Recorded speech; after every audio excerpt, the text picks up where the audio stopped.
Egunon de Noí, como ya conocéis, desde la unidad de I+D+I de la OSI Bilbao Basurto, el Instituto de Investigación Sanitaria Biocruces Vizcaya, celebramos de forma mensual desde hace ya varios meses las píldoras formativas Vivanou.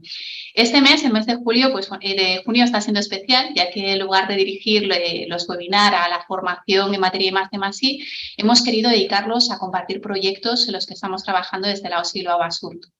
Hoy organizamos este webinar, que además es extraordinario, para poner el broche final a la edición de los Vivanou de este curso académico, porque durante los meses de julio y agosto no celebraremos estos seminarios. Y tenemos para ello un invitado de lujo. Es para mí un placer presentar al doctor Iñaki Martínez Sender. Es médico de familia, considerado además el mejor médico de familia del Estado, tal y como acredita, ¿no?, el premio médico de familia que obtuvo en 2021 de la Real Academia Nacional de Medicina. Trabaja en el Centro de Salud Indautxu de la OSI Bilbao Basurto, es profesor en el Departamento de Medicina de la Universidad del País Vasco, investigador de la red RICORS, Investigación Cronicidad, Atención Primaria y Promoción de la Salud. Está adscrito al Instituto de Investigación Sanitaria Biocruces Vizcaya y, bueno, tiene un largo currículum que pasaría prácticamente la hora detallándolo. Únicamente voy a mencionar que es experto también en el área de atención al mayor desde la atención primaria, a la que dedica un gran esfuerzo en sus líneas de investigación. Hoy va a compartir con todos nosotros y nosotras la presentación titulada Retos en investigación emergente desde la atención primaria, sonrisas o lágrimas. Es un título muy sugerente, desde luego, y os dejo con él. Gracias, Verónica. Sí, de lo que vamos a hablar hoy es de los retos del desarrollo de investigación en atención primaria, y ya hablaremos también por qué eso de sonrisas y lágrimas y bueno, lo primero agradecer, ¿no? Agradecer que se dé esta oportunidad, ¿no?, de visibilizar la atención primaria, ¿no?, la investigación nuevamente. Verónica ha mencionado casi todo lo que yo tenía, o sea, me ha ahorrado una presentación. Decir que también pertenezco al grupo de SEMFIC, soy miembro de varios de sus grupos de trabajo, ¿no?, de la Sociedad de Medicina Familiar y Comunitaria, y recientemente también de SARCHAROA, la Sociedad Vasca de Geriatría y Gerontología. Los conflictos de intereses que tengo básicamente son haber recibido financiaciones públicas competitivas, luego deja de ser un conflicto de interés, y sí que en la línea de colaboración con otros investigadores hemos desarrollado algún curso que ha sido remunerado o incluso con algún laboratorio, siempre en la línea, veréis ahí cardiología, pues es que también doy cardiología en patología general, ¿no?, en la universidad. Lo primero es esto, ¿no? A cualquiera que le digas, investigamos, ¿no? En atención primaria estamos pues asfixiados, mareados, como está el chico este, ¿no? Sin embargo, ya veremos que hay mucho recorrido que hacer, también muchas satisfacciones, pero la realidad es esa, ¿no? La realidad es que a veces cuando dice en tu centro mismo de salud quieres mencionar alguna cosa de investigación, te retraes un poco, ¿no? Hoy en día, donde parece que la asistencia lo emana todo y se pone por encima de todas las cosas, ¿no? Intentaremos darle la vuelta en el seminario este. Lo primero que me gustaría, bueno, primero hablaremos un poco de generalidades de la investigación y lo que es un proyecto de investigación. Ejemplificaremos algo de la investigación a través de los proyectos que hemos desarrollado nosotros, ¿no? Y por último hablaremos un poco de los pros and cons, ¿no?, de la investigación en atención primaria, ¿no? Y luego un poco qué cosas pueden favorecer, después de ver un panorama que no es del todo gris, pero que tiene cosas grises, cómo se puede mejorar esto, ¿no?, siendo práctico. Entonces, y luego habrá un turno de preguntas. Lo que pasa que de antemano sí me gustaría, igual para modular un poco la exposición, conocer, ¿no?, qué motivación tenéis los que estáis asistiendo a este webinar, dónde trabajáis. Incluso hay una pequeña sección donde en poquitas palabras podríais decir si hay algo que os cree mayor interés, que quisierais que tratásemos más a fondo, ¿no? Va a ser imposible satisfacer a todos, pero bueno, hemos diseñado como veis, una pequeña QR, ¿no?, dos QRs. El de la izquierda es el más universal, teléfonos Android y tal, el otro es Apple, o si alguien no quiere meter su correo, que a mí no me va a llegar, entonces me gustaría empezar por aquí, que descargarais el QR y contestarais la breve encuesta.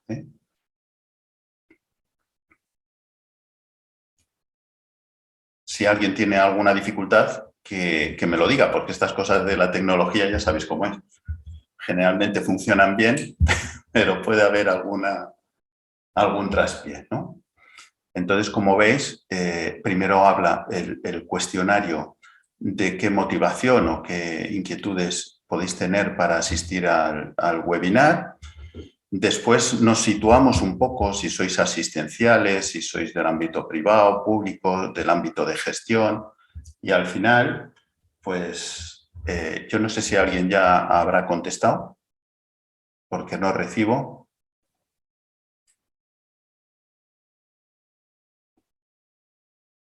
Bien, por lo menos tenemos una respuesta, ¿eh? Bien, mientras contestáis el resto, ¿no? Que ya veis que es una cosa sencillita, ¿no? Es leer el QR y contestar la encuesta. Vamos a ir hablando de qué paquete mínimo, desde mi punto de vista, tendría que haber para empezar a investigar o seguir investigando en atención primaria, ¿no? Entonces, lo primero es que hay que saber un poco desenvolverse, ¿no?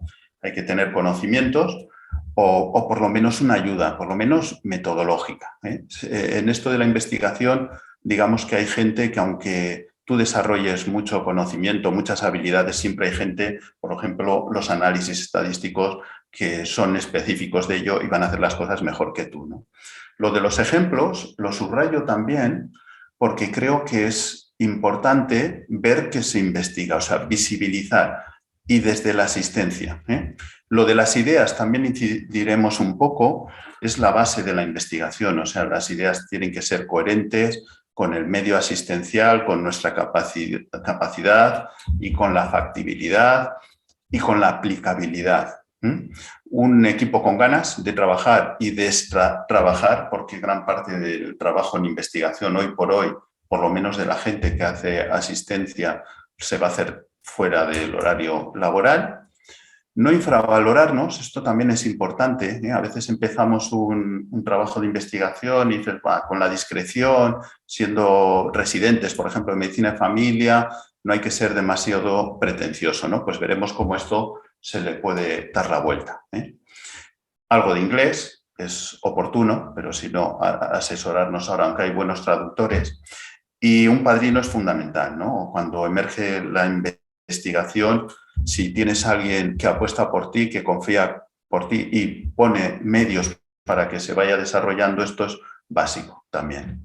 Y luego hablaremos yo veo dos tipos de investigación, ¿no? En atención primaria. Una que es la que iba a decir más me atrae, la que más hemos realizado nosotros, ¿no? Que es cuando emerge la investigación desde la propia asistencia, y luego explicaremos un poco más, ¿no?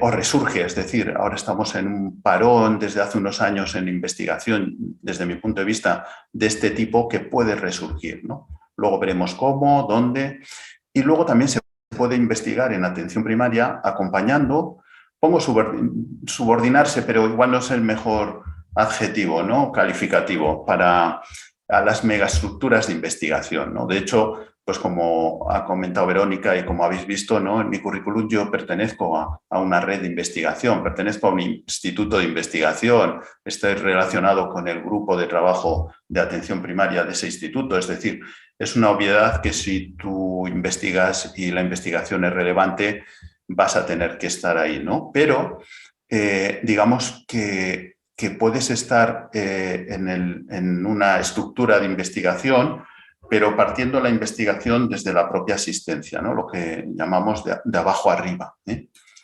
Porque otra posibilidad es que te unas a proyectos de investigación que son muy buenos, que realmente merece la pena acompañar cuando surgen desde estas estructuras de investigación, ¿eh? ¿Y qué se investiga en atención primaria? Esto se basa en una revisión, una un estudio bibliométrico, ¿no?, de lo que se publica en atención primaria, se hace periódicamente en la revista Atención Primaria y recoge pues dónde, sobre qué se está publicando, qué impacto tiene, ¿no? Esta es la última revisión que se ha hecho y como veis, aquí ya se empiezan a hablar de ideas o peculiaridades de las ideas de investigación en atención primaria. Lógicamente es donde se ven los más problemas en estado más general, más, digamos, general, específico, comunitario, ¿no? Y luego se abordan los problemas más prevalentes, como veis, aparato circulatorio, tema psicológico, psiquiátrico, respiratorio, el endocrino, ¿no?, la diabetes, la hipertensión, circulatorio. Actividades preventivas, que es pues un tema bastante específico del medio comunitario y atención primaria. Los medicamentos también, ¿no?, con la responsabilidad que tenemos también como coordinador y eso de la farmacia. Pero veis que también, muy relevantemente o con mucha prevalencia, se investiga sobre organización en servicios sanitarios, formación e investigación. Y yo creo que esto es una peculiaridad tremenda, ¿no? Nosotros, los profesionales de atención primaria, nos preocupa, investigamos sobre cómo funciona el sistema sanitario o cómo queremos que funcione o qué efectividad tienen los sistemas diferentes, ¿no?, de funcionamiento. Y esto es bastante peculiar, ¿no? En un medio más hospitalario, más especializado hospitalario, probablemente no les preocupe tanto más allá de cómo puede funcionar un servicio de especialidad X o una especialidad X dentro del entorno sanitario. Nosotros no. Nosotros somos más chulos e investigamos cómo debe funcionar el conjunto y esto es muy interesante, ¿eh? Estoy viendo que la mayoría... un porcentaje importante se ha presentado porque o se lo han recomendado o quiere ver cómo va y tal, ¿eh? Prioritariamente son gente del centro de salud. Voy a recoger algunas de las ideas para ir desarrollando.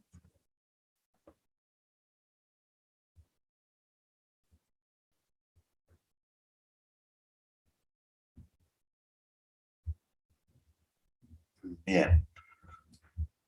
Si veis, estoy hablando de profesionales de atención primaria, ¿eh? Porque la investigación, así como la asistencia en atención primaria, tiene que ser una cosa coordinada y multidisciplinar. Lo digo porque voy a procurar no hablar mucho de la investigación más específica del médico de familia porque veréis como mucho de los estudios que vamos a presentar o gran parte de ellos, la enfermería tiene un papel fundamental, ¿eh? Y sobre todo cuando estamos viendo en qué estamos investigando. Procesos crónicos que requieren un seguimiento, donde este estamento tiene mucha importancia, pero daros cuenta que hay otro campo de investigación que hemos dicho que es prioritario o que está muy extendido, que es la propia organización de servicios, donde otros profesionales, como puede ser el área de atención al paciente o cliente, ¿no?, tiene un gran protagonismo. Y sí es verdad que los estudios que surgen de las unidades o institutos de investigación o estructuras específicas de investigación tienen algo más de factor de impacto que aquellos que surgen, como digo yo, que emergen desde la asistencia, los centros de salud, unidades docentes, las gerencias, ¿no? Sí, pero no mucho más, ¿eh?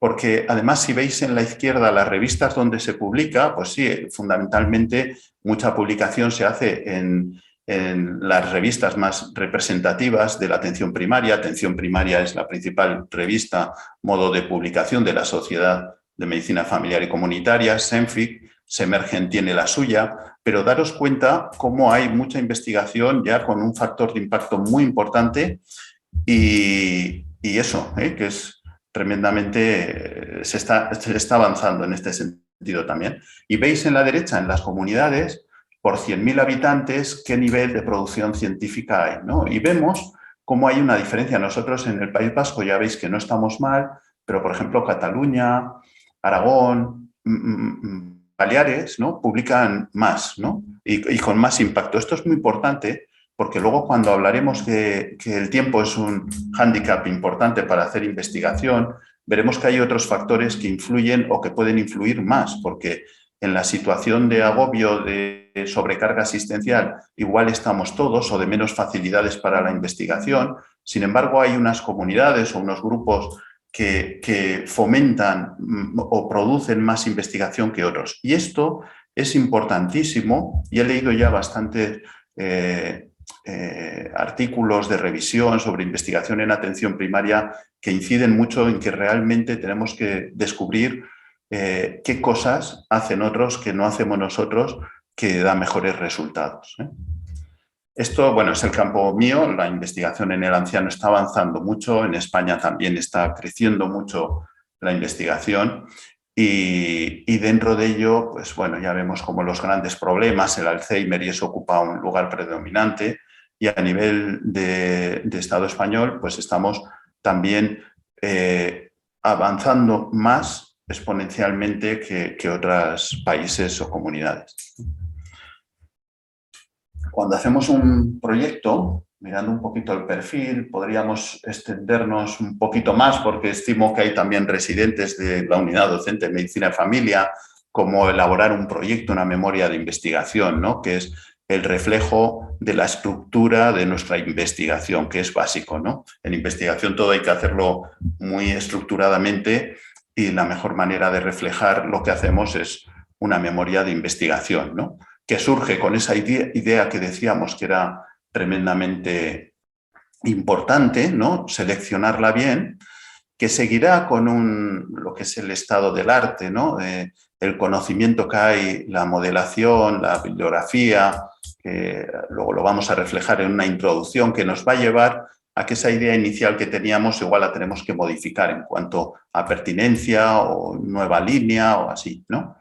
Entonces, he marcado las cosas más trascendentes que tiene la estructura, la memoria que reflejamos de la investigación que hacemos, ¿no? Los objetivos es el verdadero resumen, o sea, dos líneas o tres, vamos a reflejar qué queremos hacer, en quién, cuándo y cómo, ¿no? Es decir, por eso cuesta tanto elaborar unos buenos objetivos, pero la verdad es que yo creo que para evaluar, por ejemplo, un proyecto de investigación, está muy bien evaluar el resto de apartados, pero el objetivo te va a definir muy bien el trabajo que vas a leer posteriormente, ¿no?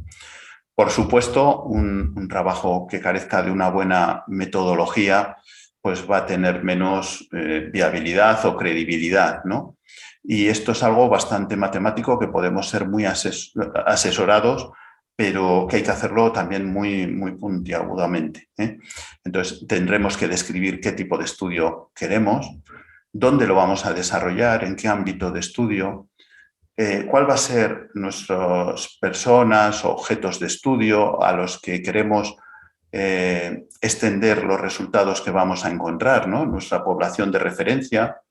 En muchos de nuestros estudios necesitaremos estimar y seleccionar una muestra, ¿no? Para ser más operativo y viable. Tendremos que determinar muy bien nuestras variables de estudio, las variables principales, pero también otras variables que van a acompañar y que van a contrastar algo que tenemos que controlar, que son los factores de confusión posteriormente, ¿no? Ser muy fino en todo esto. Un plan de trabajo, es importante determinar desde casi cuando estás empezando a elaborar o antes la memoria, saber ya qué periodos te vas a dar, qué personas tienen que participar, qué actividades se tienen que desarrollar, ¿no? Y luego, por supuesto, el análisis de estudio, ¿no? El análisis que te vas a plantear de los datos. Todo esto es metodología, pero también es el respetar los aspectos éticos y de confidencialidad.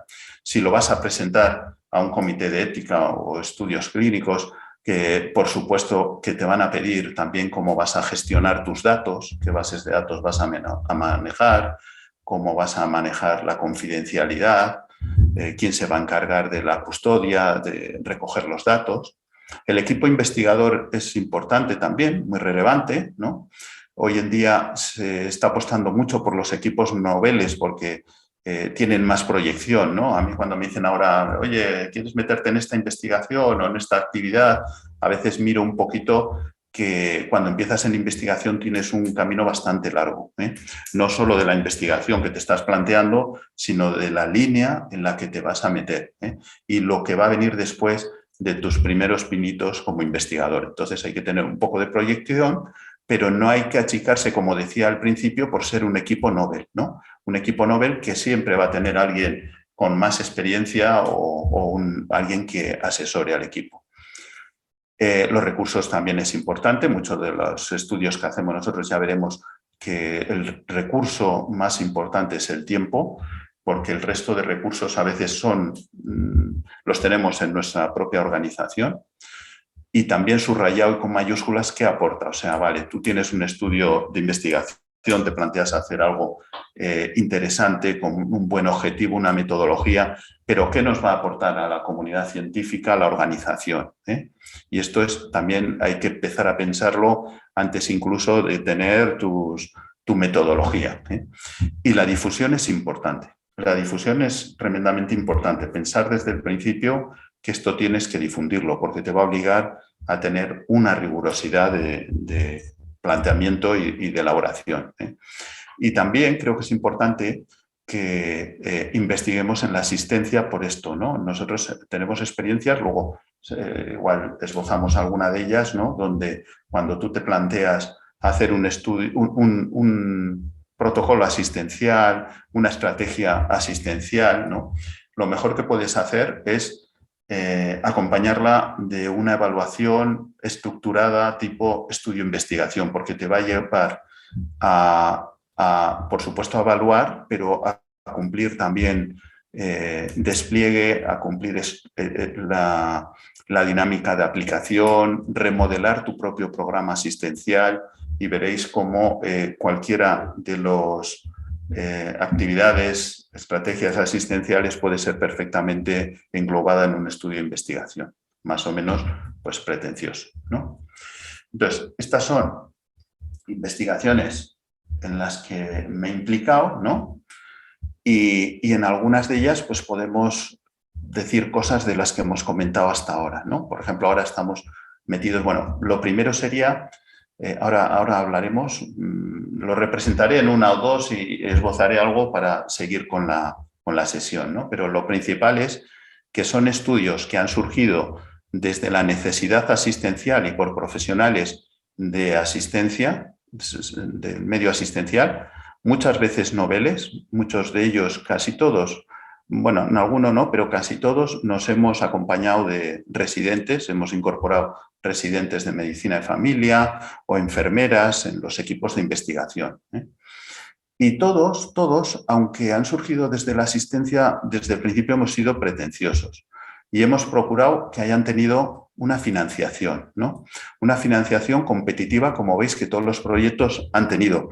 ¿Por qué es importante esto? Por dos motivos. Porque a veces, fijaros, con el estudio ECOAP, que es un estudio que mide la efectividad y la aplicabilidad de la ecografía en atención primaria, nos planteábamos el grupo, parte del grupo SENFIC de ecografía, ¿qué necesitábamos? Y es que no necesitábamos mucho, porque los ecógrafos lo tenemos, los sistemas de registro también, ¿no?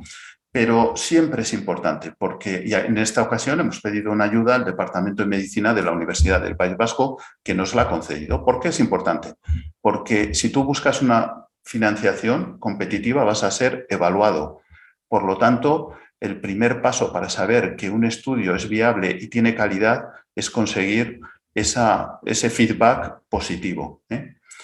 Todos, el de ECOAP, estamos todavía en el trabajo de campo, vamos a empezar el registro, pero el resto es acompañado pues, de una amplia difusión científica y además acompañado de diversos méritos que podéis ver o luego cuando miréis la presentación con más calma, ¿no? Y esto, pero ¿cómo me lo tapa? Vale. El estudio, por ejemplo, mirad, por poner un ejemplo, ¿no? Un proyecto activo que tenemos ahora que es el proyecto de Valintán, ¿no? Es una herramienta informática. Nosotros, pues en el campo en el que me muevo, ¿no? Es una clara necesidad y además por ejemplo, la estrategia que está ahora, la revisión de la estrategia en fragilidad del Ministerio de Sanidad, ¿no? Indica que una vez que detectas a las personas frágiles tienes que realizar una valoración geriátrica integral. Esto ya se decía desde hace 6 años cuando salió este documento de consenso, ¿no? Pero es que sabemos que hay síndromes geriátricos, donde un deterioro cognitivo, un inmovilismo, incluso caídas, la polifarmacia, por supuesto, que requieren de una evaluación amplia que en el medio, entendemos así, del medio geriátrico de atención a las personas mayores, ¿no?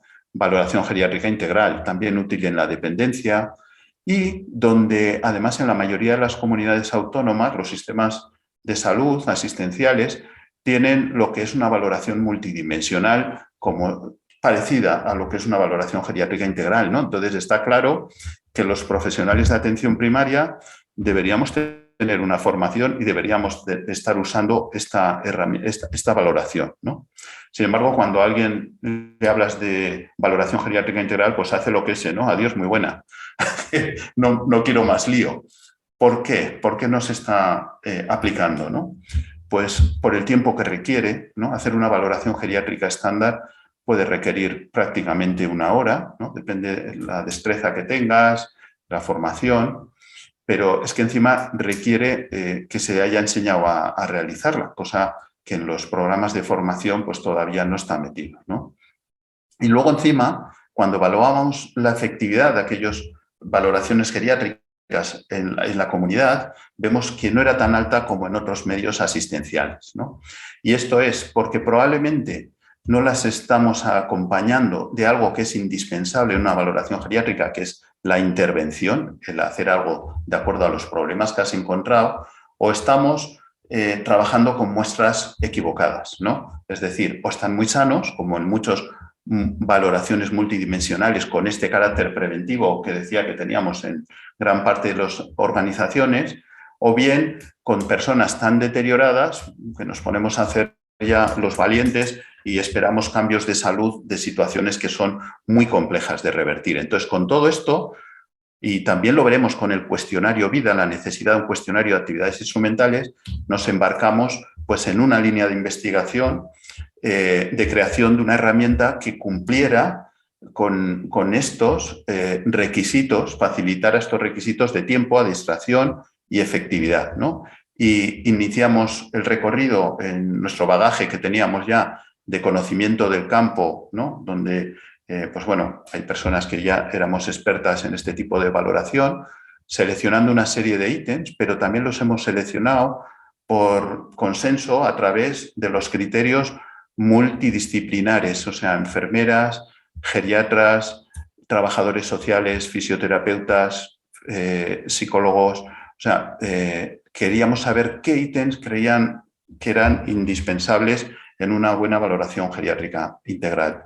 Pero no solo eso, sino que nos parecía muy importante considerar a las personas en el propio contenido. Y este fue un estudio que se ha publicado en la revista española Geriatría y Gerontología, que era un trabajo de fin de grado de una enfermera, era su trabajo de fin de grado, que tuvo mucha relevancia porque nos hizo modular el contenido de nuestra valoración en base a lo que las personas percibían como importante que valoráramos para mantener su funcionalidad. Fijaros qué cosa más novedosa, ¿no?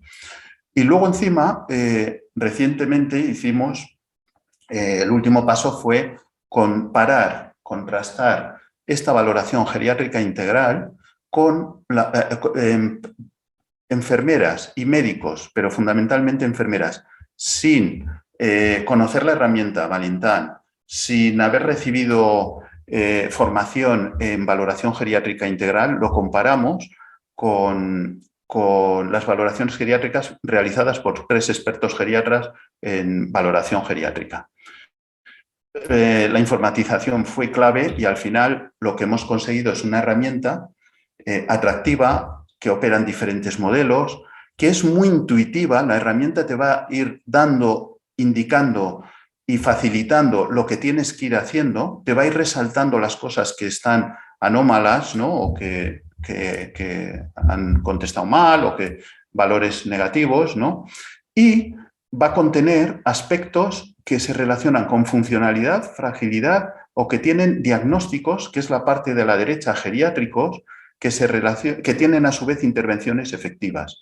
Y al final lo que nos va a llevar la herramienta es a, casi sin saberlo hacer, valoraciones geriátricas integrales eficientes porque tardan menos y que a la vez está enseñando a los profesionales a manejar valores y diagnósticos geriátricos y con un repositorio de recursos centrado en atención primaria nos va a decir a través de un resumen qué hay que hacer con estas personas. O sea, como veis, aplicación directa. De hecho, bueno, no tenemos mucho recorrido. Estos son los datos que se presentaron en las jornadas de innovación e investigación en noviembre de la OSI Bilbao Basurto. Hay bastantes más interesados. Problema, no tenemos ahora dinero para el soporte, pero lo tenemos que solucionar porque es una necesidad, ¿no? Y así podríamos mencionar algunas características de otros estudios de investigación que nos han llevado pues, a grandes áreas de colaboración, conocimiento y practicabilidad. Por ejemplo, el cuestionario Vida, que surgió antes que el Valintán, tiene ya bastantes años, ¿no? Surgió de la necesidad de tener una escala, una herramienta de valoración de actividades instrumentales de la vida diaria en personas mayores en la comunidad, que la mayoría están bien de salud y bien funcionalmente. Entonces, creíamos que necesitábamos mejorar el Lawton-Brody, que es la escala más usada, más conocida, pero que, bueno, se le atribuye un sesgo de género. De hecho, la versión que tenemos en Osakidetza en hombres valora 5 de los 8 ítems solo. Pero es que encima yo considero, por lo menos no he encontrado unas buenas adaptaciones a nuestro entorno y es una encuesta un poco, es una escala un poco caduca en el sentido de que si tú vas a la bibliografía no vas a encontrar la viveza que puedes encontrar, por ejemplo, con el cuestionario Vida de actualidad de que se está usando, ¿no? Y encima nos ha abierto una puerta de colaboración con Chile, la Escuela de Terapeutas Ocupacionales de los Andes, de la Universidad de los Andes, en Santiago de Chile, que les ha parecido una herramienta muy buena y han adaptado, han validado han analizado y adaptado transculturalmente una herramienta que usaron antes Vida, una versión telefónica adaptada y validada también por argentinos. Y bueno, estamos ahora con el tema de, se ha pasado la adaptación, se va a ver las características psicométricas, se van a ver la efectividad de las personas que tienen menos acceso en la Comunidad de Chile a los recursos sanitarios y va a ser una tesis doctoral de la investigadora principal allá en Chile, que además queremos traer a la OSI Bilbao Basurto, al Instituto de Biocruces Vizcaya y a la Universidad del País Vasco para que nos devuelvan todo este feedback y volver a recuperar el protagonismo en este cuestionario, ¿no? Y luego, pues mirar, yo tengo, bueno, el de Funciplur nos acompañó mucho porque analizaba la funcionalidad y nos enseñó mucho sobre el programa de pluripatológicos que se estaba desplegando y todavía está en nuestra comunidad. Pilotamos con gran éxito el plan de atención al mayor de Osakidetza, viendo su factibilidad, sus resultados. Pero si hay algo que le tengo un especial cariño es al estudio Telville, ¿no? Que el estudio Telville fue un estudio de telemonitorización de hace unos años, partía de un ensayo clínico, el estudio Telville, y luego lo transformamos en una estrategia Telville A, había otra estrategia Telville T que acompañaba la telemonitorización. Pero bueno, esquemáticamente lo que queríamos era centrar, por supuesto, la telemonitorización en la atención primaria y en los pacientes complejos que más habíamos visto que se beneficiaban en el estudio Telville, pero mejorar el dinamismo, la aplicabilidad, el cumplimiento profesional, la coordinación entre niveles asistenciales, centrando a la persona en el centro, ¿no?, de la atención, potenciar el protagonismo que ya habían tenido en el ensayo clínico de enfermería y la gestión de la enfermedad. Y para esto nos centramos en una serie de indicadores de impacto clínico que, como veis, en cuanto a ingreso, estancia hospitalaria, urgencias sin hospitalización posterior, lo conseguimos. La satisfacción era muy importante y algo como era telemonitorizar pacientes y encima decir a los profesionales de atención primaria, fundamentalmente enfermería, que tenían que seguir a estos pacientes, entrar en la herramienta web, llamarles por teléfono, ir a verles si hacía falta en base a los parámetros que estaban recibiendo, pues fijaros que el 92% de los profesionales se mostraban muy satisfechos y el 100% satisfechos y muy satisfechos. Y el 96% querían seguir con la intervención. Y, perdona, eso no eran profesionales, eran, como habéis visto, los pacientes y cuidadores, pero los profesionales, casi el 60% estaban muy satisfechos y el 90% satisfechos y muy satisfechos. Pero también queríamos ver que fuera aplicable, o sea, un ensayo clínico es lo que es, una estrategia asistencial es lo que es, pero ¿se puede llevar a la práctica? Pues evaluamos cómo podíamos y con buenos resultados, como veis, las caritas ahí con la risa, cómo una estrategia compleja como era esta estrategia TELVIL, ¿no?, de telemonitorización, era capaz de ir captando pacientes progresivamente, siendo flexibles, es decir, a veces nos decían los profesionales, es que yo le tengo que meter porque considero que se va a beneficiar, pero manteníamos también unos criterios de inclusión, pero esta flexibilidad. El 80% de los profesionales percibían que no interferían con la labor asistencial. Tuvimos un hándicap que podíamos haber hablado también del estudio Funciplur, con el hospital de subagudos que no conseguimos obtener la colaboración que esperábamos, con un taller que también satisfacía a los profesionales, ¿no? Es decir, conseguimos un programa asistencial basado en evidencia, con un ensayo clínico, con una revisión encargada a OSTEVA, la agencia de evaluación, que encima era eficaz, efectivo en la práctica y eficiente, y encima con un análisis de coste-efectividad positivo, conseguimos que fuera aceptable y que fuera factible, ¿no?, y con pocos recursos, que esto es algo también muy de la atención primaria. Sin embargo, luego llegó el cambio de las OSIs y todo esto, y yo creo que los gestores no vieron las virtudes y, bueno, pues no apostaron por este tipo de telemonitorización, pero ahí lo tenemos en la recámara. Es decir, ya veis que son investigaciones con éxito en el sentido de difusión, reconocimientos, con evaluaciones, financiaciones, ¿no? Entonces, ¿qué está pasando, ¿no?, en la atención primaria? ¿Qué dificultades o qué beneficios tenemos, ¿no? Las dificultades, la verdad es que no he encontrado estudios recientes, porque yo creo que la realidad asistencial ha cambiado mucho en los últimos años y podía ser una muy buena línea de investigación. De hecho, fijaros ahora, una enfermera de nuestra organización, de la OSI Bilbao Basurto, que está haciendo medicina, pues va a realizar un trabajo de fin de grado sobre qué elementos, qué factores se relacionan más con la satisfacción del profesional que trabaja en atención primaria. Me parece súper interesante. Igual está muy mañido, igual encontramos mucho, estamos en fase de revisión, pero me parece muy importante, porque lo que se achaca siempre como dificultad es el tiempo, ¿no? Y es verdad, es muy, muy importante. De hecho, ya os he dicho que lo más que pedimos nosotros es tiempo, que luego no se puede llevar a la práctica porque no hay sustitutos, ¿no?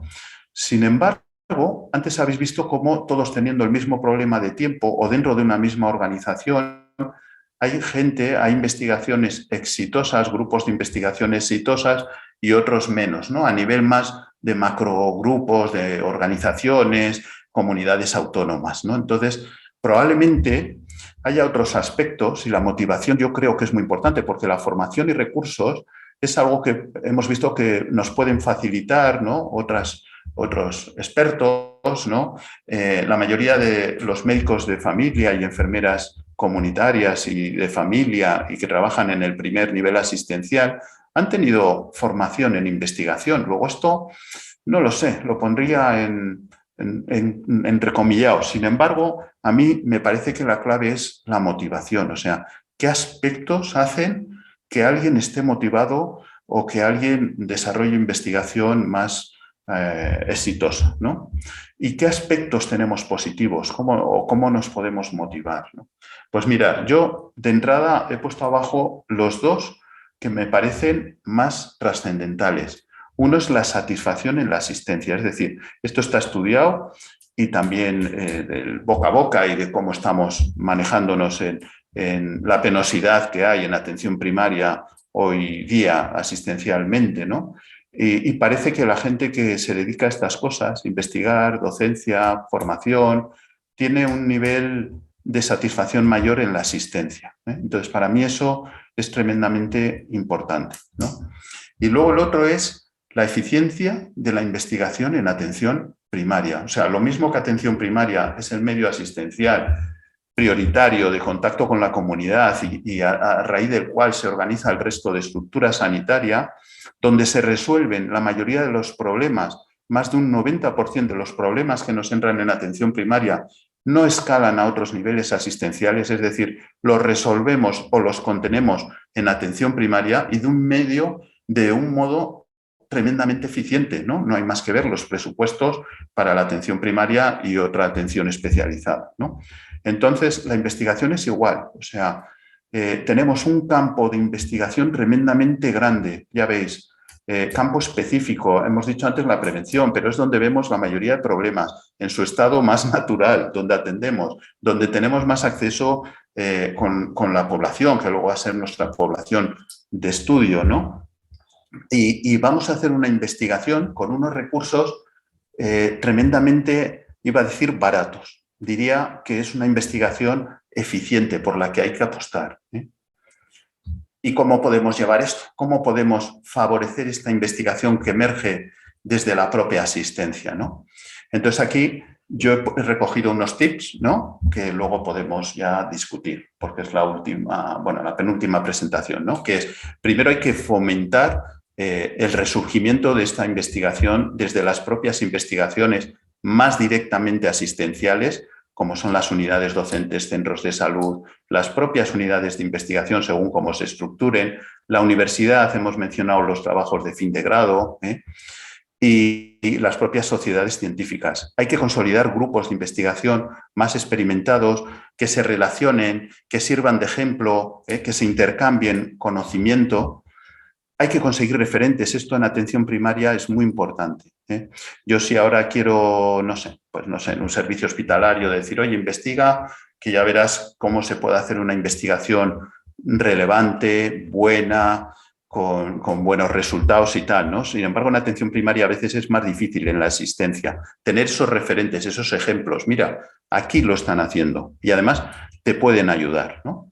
Investigaciones robustas, coherentes, financiada, siempre buscar la financiación, no por el dinero, que es un quebradero de cabeza de la pera, sino por conseguir esa evaluación externa e intentar, siempre hay que intentar conseguir la liberación, tu espacio para investigar, basado en aplicabilidad.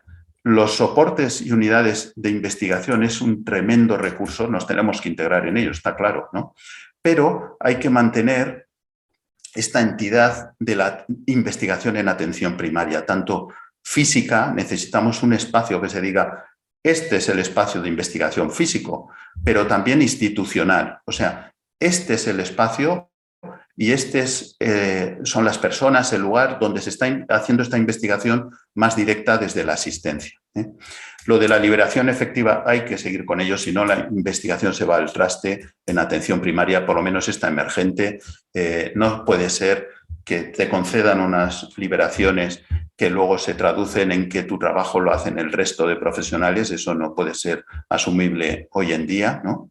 Habrá que incluirlo en los objetivos de gestión. Esto ya se hace también, por otra parte, ¿no? Hay que incentivar las líneas. En las convocatorias de investigación se incentivan unas líneas prioritarias y por lo menos en los últimos años atención primaria es una de ellas. Hay que hacerlo con más hincapié y luego no puede ser que haya gente que se meta, que aunque parece o hemos dicho que a lo mejor hay más satisfacción en la asistencia, no puede ser que tengamos gente al lado que se limita a su trabajo estrictamente asistencial y tiene los mismos derechos, las mismas facilidades que las personas que invierten su tiempo personal, sus recursos y a veces hasta su salud en estas cosas porque creemos en ellas, ¿no? Este es el espacio que llamamos de investigación, el de la izquierda era el espacio de investigación que teníamos en Castro Urdiales hace muchos años, ya lo veis, con ordenadores de primera generación, pero que le dábamos entidad a la investigación. Y este es un espacio el de la derecha, que nos buscamos en San Ignacio para decir que aquí nos juntamos también a investigar. Al final era una sala polivalente donde te podías encontrar otros profesionales y tal. En la época COVID ya esto pasó a ser un área de trabajo polivalente y tal, pero pues eso es, ¿no? Entonces, no sé si he ido muy rápido, pero sí me gustaría conocer, bueno, dispuesto a contestar las preguntas que me queráis hacer o comentarios. Perfecto, es que ricasco, Iñaki, una ponencia como no podía ser de otra forma, ¿no? Realmente motivadora.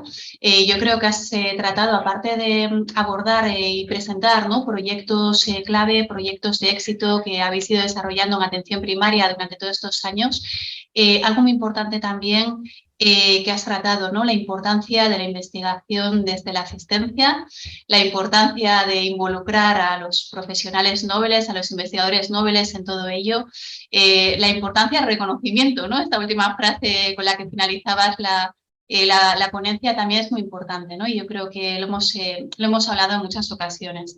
Yo tengo varias preguntas, no sé si entre tanto se pueden animar las personas que están desde casa pues, a compartir las preguntas que tengan a través del chat, a través del foro. Pero bueno, yo tenía varias preguntas. Uno, ¿qué consejos le darías a los residentes, a los investigadores e investigadoras nobles que te están viendo hoy, que se quieren embarcar, ¿no?, y que quieren desarrollar pues esa carrera científica, vamos a denominarlo con todas las palabras? Sí. Bueno, yo creo que los residentes, aunque la unidad docente pues, ha estimado por capacidad de acompañar y de ayudar en estos trabajos de investigación, ¿no?, que a veces es muy duro, pero yo creo que la investigación es una obligación de los residentes, ¿no? Los residentes de medicina de familia y de enfermería, creo que también, ¿no?, comunitaria, reciben formación específica muy intensa en investigación, tanto en metodología como en búsquedas de búsqueda bibliográfica, preguntas pico y todo esto, ¿no? Pero es que además meterte en un trabajo de investigación va a conllevar meterte de lleno si es un trabajo de investigación desde la asistencia, como decimos, emergente, te va a meter de lleno en la aplicabilidad, en cuestionar algunas de las actividades, cómo trabajamos en atención primaria, te va a llevar a trabajar en equipo, que es una de las características principales de la atención primaria, a compartir tu conocimiento y yo creo que es una obligación. De hecho, en muchas unidades, yo creo que en casi todas es obligatorio desarrollar un proyecto de investigación. Van a tener asesoría, acompañamiento de los técnicos de salud, de la gente que estamos investigando y encima lo más importante, van a tener dónde incorporarse, cada vez esperemos que más, en proyectos de investigación y líneas de investigación que necesitamos para que nos vayan dando el relevo, ¿eh? Perfecto, me quedo con eso, ¿no? Una obligación para los residentes el involucrarse en temas de investigación. Realmente, como dices, ¿no?, es también una parte del aprendizaje, bueno, el cuestionarse cómo atendemos, ¿no?, a los pacientes, los propios circuitos, antes comentabas también, ¿no?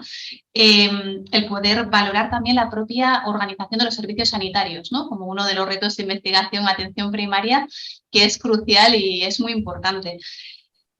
¿Cuál ha sido para ti el mayor logro? ¿Cuál consideras que ha tenido mayor impacto de todos los proyectos en los que has trabajado? ¿De cuál estás más orgulloso? Difícil, ¿eh? Es muy difícil porque, fíjate, orgulloso estoy de todos, porque todos han tenido su peculiaridad, ¿no? Algunos han tenido una relevancia tremenda, por ejemplo, el estudio Telvil, el proyecto Telvil, ¿no?, que era un proyecto asistencial. Llegamos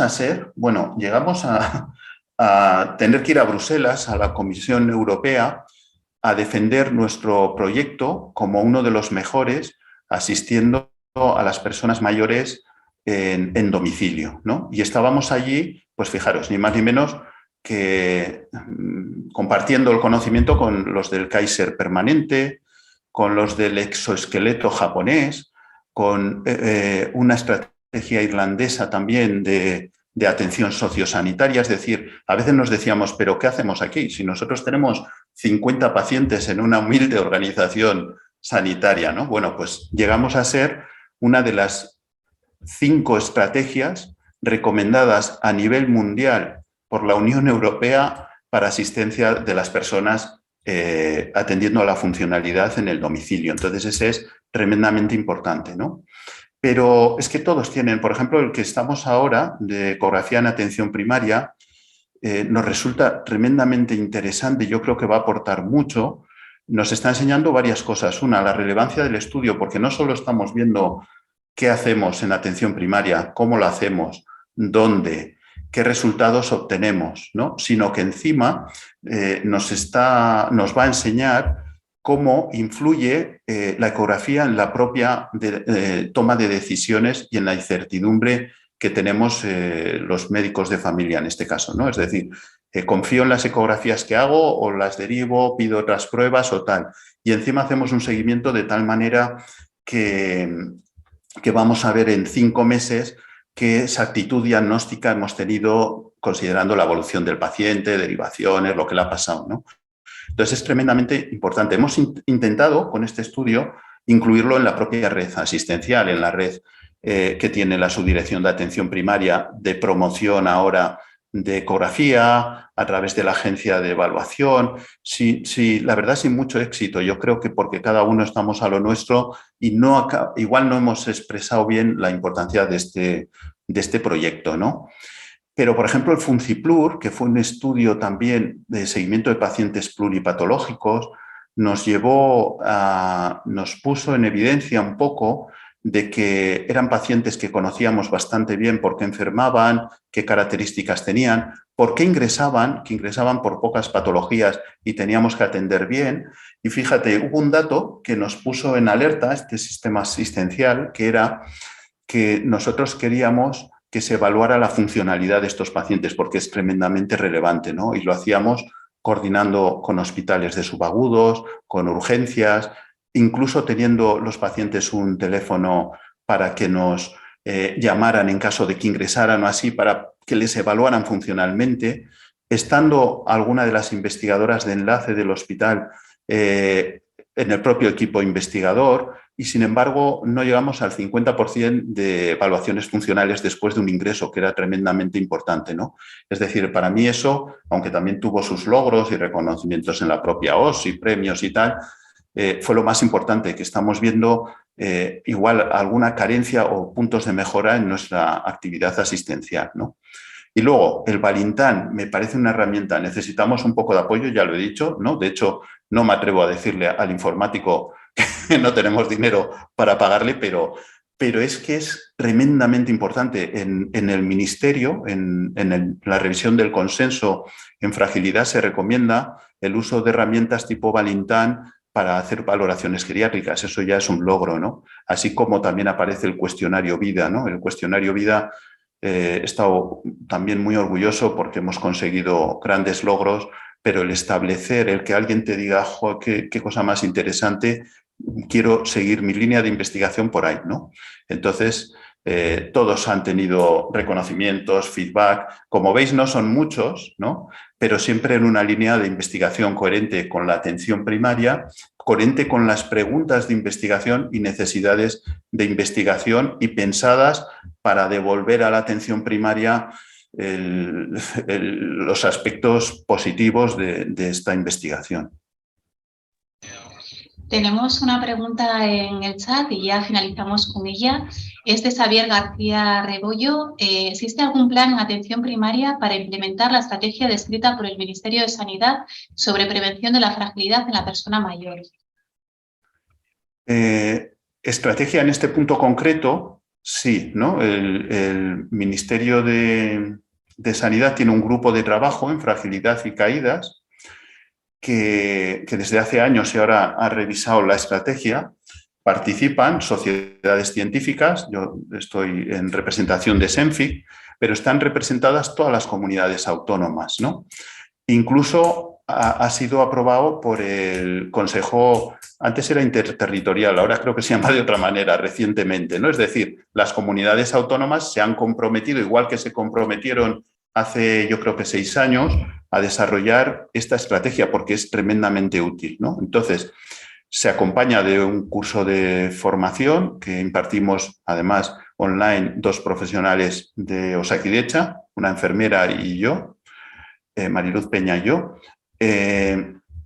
y se acompaña en esta nueva revisión de un sistema de evaluación. Ya se han hecho evaluaciones, se ha visto a ver cuántos se han diagnosticado, se han codificado como frágiles en las comunidades y ahora en breve va a haber, pues yo creo que es en 2 días o así, va a haber una webinar donde representantes de diferentes comunidades autónomas que están desplegando de una manera efectiva el plan van a compartir sus ideas, ¿no? O sea, es un, vamos, sin embargo, lo que he visto es que al final no acaba llegando, o sea, llevamos muchos años en esto de fragilidad, tenemos un plan de atención al mayor, tenemos el Valintán también a disposición de los profesionales y, sin embargo, en la realidad asistencial veo que no está tan impregnado de fragilidad la asistencia. Por eso, yo creo que es importante hacer el símil que decía antes, ¿no?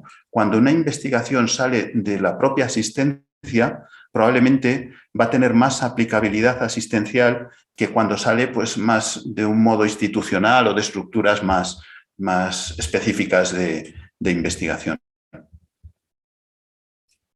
Perfecto, pues es que ricasco, Iñaki, agradecerte una vez más el haber estado este tiempo con nosotros aquí. Te invitaremos nuevamente, seguro. Y bueno, es que ricasco a todos los que estáis desde casa. Agur. Es que ricasco zuei.